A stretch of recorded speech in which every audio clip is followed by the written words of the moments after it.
11 cold calling techniques that really work for wholesaling real estate. What is up, guys? Zach Ginn here. And in today's video, I'm going to show you 11 cold calling techniques that I've used in my 5+ years of wholesaling real estate, where I've done thousands and millions of dollars of real estate wholesaling deals and assignment fees, and where I've shown so many people how to get their first, second, 100th deal in wholesaling real estate through the power of cold calling. Guys, at freewholesaling.com, I get sent on my DMs on Facebook deals every single day, $20, $30, $40, $50,000 assignment deals, saying, Zach, I got my first deal cold calling. You showed the way, guys. I go live every Tuesday cold calling, guys. From my vast experience of cold calling, I'm going to give you 11 techniques that I can really break down all of the knowledge in my head of how to become successful with cold calling, all in 11 really awesome, quick, informative steps. Before I break it down, do me a big favor. Make sure you smash that like button and subscribe, and let's get into it. So the first cold calling technique that I think you guys should know, the first thing off the bat is know your script. I don't think enough wholesalers have a really good script. And whenever I talk to somebody that hasn't gotten their first real estate deal when it comes to cold calling, and they think they stink at cold calling and they're not getting the results they think or deserve in cold calling, I always say, like, show me your list and show me your script, right? And most of the time, the list is okay, but the script is terrible. Oh, I bought this guy's script for $50. Guys, keep your script simple. I always tell you, hey, are you the owner of the property, and are you interested in selling it, right? If you keep the script simple, you're going to be fine. I'm telling you guys, please keep your script simple. It's going to help you so much, guys. Know your script for wholesaling success. I promise you, it's going to give you the best results possible. Next here, have a good list. Like, if you want to get good results in wholesaling real estate, you're going to have a good list. You're going to have a good script. And honestly, if you have those two things, a good list and a good script, you're going to be powerful, right? Because the rest is pretty much self-explanatory. There's not like much skill involved outside of those things, right? So get a good list. What are good lists? Government lists, code violations, water shutoffs, probates, tax delinquencies, all the stuff I teach at freewholesaling.com. That's going to give you the best results, guys. If you want, here's the thing, like, you can have the best script in the world. Like, you'd be the best cold call in the world. And if you have a terrible list, you're going to suck, right? If you have the greatest script of all time and your list stinks, you're not going to have a good result. The honest truth is, like, you guys see the best football players of all time, right? And this is for my guys that love football, right? You can have the best players. You might be the best player, but like, if your quarterback's terrible and you're a wide receiver, you might not be at your fullest potential. And that's what I think about a lot of you guys out here. It's like, you might have everything it takes. You might be the best driver in the world, but if you're in a rinky-dink car that always breaks down, your true skill set's not going to come out. So if you have a really good list and a good script, that's when things start blossoming for your wholesaling success. Now, number 3 here is confidence. I truly believe confidence is going to be that X factor for your success in wholesaling real estate. And if you have that confidence, that's what you need for success. Most wholesalers lack confidence starting out, and confidence comes back to a belief in your soul, in your heart, of what you're saying. And if you don't believe in what you're saying, you're not going to be confident. This is why I'm telling you guys, you have to be confident. That confidence, your seller can see it a mile away. And it's not confidence that I can buy your house with all these crazy funds, I'm a billionaire, right? But confidence that, hey, if you're looking to sell your house, I can help you out. Me and my partner, your cash buyer, can go buy your property from you for cash. You need that confidence. Unfortunately, a lot of people need that confidence from just going out here and doing a deal or two, right? I always talk to a lot of people. They're really nervous to get cold calling. And then I ask them, like, hey, do you like video games? Like, oh my gosh, I love video games. What's your favorite game? They're like, CSGO. And I'm like, CSGO is a video game for all the people that don't know computer gaming or anything like that. And I'm like, okay, how many hours do you have in it? And they're like, oh, I have 1,500, 2,000 hours since I was like 10 years old. And are you good at it? Are you confident in a CSGO game? Oh, I'm super confident. I'm amazing. How do you become confident? Oh, I have 2,000 hours in this video game, right? Like, you spend 2,000 hours on something, you're going to be sort of confident doing it, right? Like, when I get into a car, I'm very confident. I know if it's like 2 miles away, I'm going to the grocery store, I'm very confident I know what I'm doing, right? Same with cold calling. It's like, when you started driving, when you started playing that video game, right, you probably weren't extremely confident. You were having a good time, but like, you weren't extremely confident against other players, right? Other people. But you take the time, you put the hours in, you're going to be a lot more confident. Number 4 here, this is to know when to end the call. I think so many wholesalers in cold calling, they don't know when to end the call. And the truth is, the goal in our cold calling is just to get that yes, right? And that brings us back to number 5 here, which I'm mixing these two in, but like, knowing your goal. So if you know your goal, which is number 5, your goal is to get a yes, right? Yes is the goal. If I know yes is my goal and somebody says no, guess what? We're going to end the call. There's nothing really to gain if somebody doesn't want to sell their property. They have to be interested in selling their property. And if they're not interested in selling their house, there's nothing we can really gain in that conversation. Maybe you ask them, hey, do you have any other properties you're looking to sell? That's fine. But outside of that, we're going to recall this list most likely in a month or two. What's the point? Like, just get to the next one and get to the next yes. That is the goal. Get to the next yes. Once someone gets a yes, we're going to call them back, and then we're probably going to close them, right, with our acquisitions. Marketing is different than acquisition or cold calling. For wholesaling real estate specifically, the goal here, guys, is to say, hey, yes, I'm looking to sell my property. Then you go from the script for the acquisitions and the qualifying at freewholesaling.com, but 90% of the battle is just finding someone who's, yes, they want to sell their property and cold calling, right? That's the goal. Like, only focus on that, and your streamlined position and your streamlined systems are going to be way better. Number 6 here, know your objections. I think this is really important. This is something not a lot of people know when I was starting out in wholesaling. Like when I was brand new, I written down the top 10 objections I was finding. And I wasn't really confident more or less on answering these objections.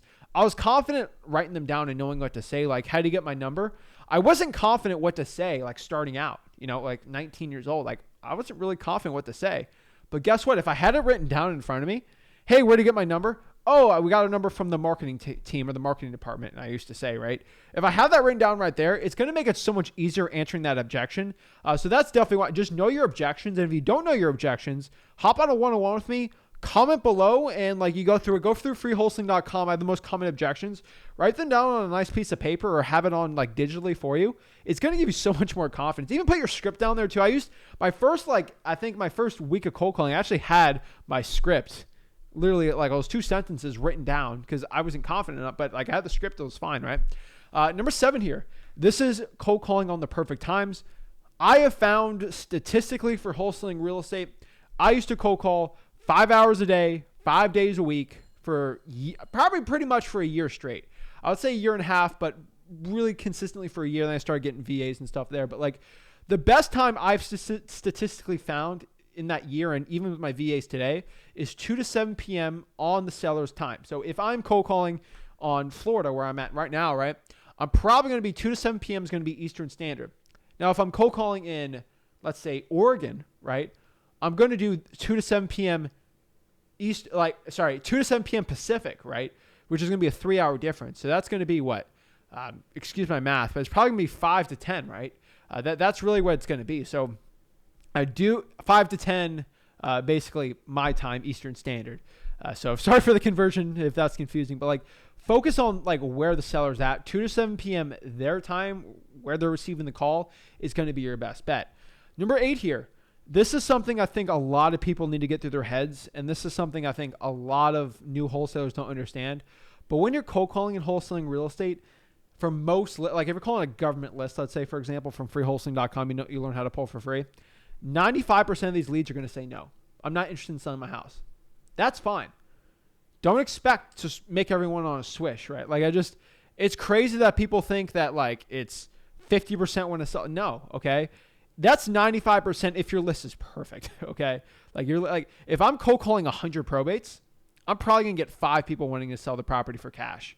5 out of 100. Okay, that's 5%. And I'm probably going to get 2 or 3 deals out of that, okay? And what is that? Like 30, 40, 50K in a month? That's really good. So I'm not distraught that 95% no. I'm happy that 5% said yes, because I can convert that from there. Just understand, even on your best list, 95% of leads are going to say no. But I'm fine with that. Like, I don't care, right? Like, I have found that is going to be your best results. Don't expect anything more than that, because honestly, at that point, you're kind of in la-la land. You're going to be like a crazy seller. 95% of your leads are going to say no. Once you understand that fact, you're going to be a lot more happier with your results. I get guys that said, oh my God, Zach, no one said yes, and I cold called for 2 hours. I'm like, let's do the math here, right? Like, it's just 95% are going to say no. Number 9, this is a really important lesson I learned in wholesaling, and something I have to stress to you guys. I stress it so much, and it's so true, but your mama thinks you're awesome. Just understand that, okay? Zach Ginn, me, I think you're cool. I actually think you're really cool. Whoever's watching, if you're learning wholesaling for free, if you're not a guru, I think you're pretty cool. I said it, right? I love you like Kanye loves Kanye, okay? Why am I saying that? And I always think, like, whenever, what I mean by this, if somebody says something mean to me in cold calling, you're a poopy head. You're like, I'm not going to say the words, but like, I always think hey, my mama thinks I'm pretty handsome. And my dog thinks I'm really handsome too. I always think about that. My mama thinks I'm pretty cool. I don't care what you have to, my mama thinks I'm cool. I don't care what you got to say. You're not my mom, right? And that's the way I look at it, right? And you guys, you got to understand that, because you're going to get a lot of people giving you hate. And as somebody that gets trolls and hate every single day, and trust me, I get 99.99% of the comments are so amazing, I love it. But like, 0.01 is going to be a crazy guru troll. You just can't let those people upset you. And they might curse at you over the phone. It doesn't, like, if you just understand that, like, Zach thinks you're cool, your mom or dad thinks you're cool, just understand that, like, the judgment of others means nothing. But I think it's always funny. I always say that to people that are like really mean to me over the phone when I do my live call. I'm like, my mom thinks I'm cool. Nobody knows what to say after that. They're like, well, that's probably true, right? Like, people get so confused. So just understand that's another like a quick objection. But just understand, like, I think you're cool. Don't be upset. Like, guys, they don't know you like your mom knows you. They don't know you like I know you. Like, those people they're knowing you off a 5-second quick conversation. They're probably upset. They might have a bad day, right? Don't let that trip you up, okay? Number 10, always say the seller's name. What do I mean by this? This is from a lot of books out here, a lot of psychological selling books, right? How to Win Friends and Influence People is another really big. I'm not telling you to go read that. It's a great book to read if you're going to read something, right? But like, one of the best psychological sales hacks, people like it when you say their name. So when you guys see me do live cold calling and live closing, when I close a seller live, I always say their name a lot. Like, Mr. John, if you're going to sell this house, let's say in 30 days, how much do you need to get rid of the property for? And I always say John, like their first name, a lot. And you're going to see a lot of you're going to see a lot of the seller like being okay with that. And it's definitely something I always say the name a lot. And the last but not least is get off the phone when someone says yes. You're not here to close the sale. I think this is really important. You're not going to close the sale on the initial phone call. And you really shouldn't be focusing on that. The initial call is just to get that yes. Hey, Michelle, that's great. You're looking to sell the property. You know what?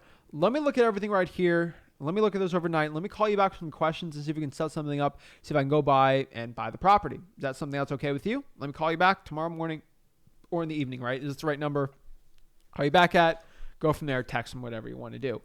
But I'm telling you right now, like, get off the phone when someone says yes, they're looking to sell the property. Once you get off that phone, go look at the property, research it, but like, don't try to close it all there. Let them think on it, right? And make sure they're really motivated to sell it. But I've always found once you get off the phone, it's bad, guys. I always keep a schedule. 2 to 7 p.m. is my time. Now, if I'm doing a FSBO, right, if I have a really hot lead, like something insane, and I got to close it now, that's fine. Most of your deals are going to be not off that initial phone call. They're always on the second or third call because you got to build a little more rapport before you get that closed sale, right? Or you actually go in person, right? So I tell you, don't try to take the whole deal down in the initial call. Get as most information, maybe build some initial rapport, and then kind of get back in there, get some more data on the property, because on that initial call, if it's not a Zillow for sale by owner, which most of them are not going to be, it's going to hard to get your comps really set. Maybe you got to get a cash buyer in there to really see, or do some reverse wholesaling on there. But like, I would say just get off the phone as quick as possible when they get the yes. Get some information, build a rapport. They may have some questions from you. And they say, we're going to look at the property and we're going to give you a call back tomorrow morning. Does that work for you? And then boom, get some more data on the house, get the comps, and maybe close if you're doing virtual, or actually get a appointment off front right there. So guys, those are my 11 techniques and everything you need to know about cold calling for wholesaling. Of course, there's a lot more than that. I do teach the entire cold calling process for wholesaling real estate at freewholesaling.com, my free real estate wholesaling course, guys. If you got any value from this video, if you want to learn exactly how to cold call, I recommend go to freewholesaling.com. If you got any value from this video, smash that like button, subscribe. Every Tuesday, I do live cold calling. And last but not least, if you got any questions, if you have any techniques or tricks that I did not mention in this video, comment them below, guys. I answer every single YouTube comment myself. Like, if you just comment it, if you're going to comment and answer it, it's from me. I don't have a bot, VA. I don't have a team for media. It's just me. So comment below. I'd love to answer you, and we'll get it going, guys. But make sure you guys smash that like button, subscribe, go to freewholesaling.com, and we'll see you soon. Have a blessed one.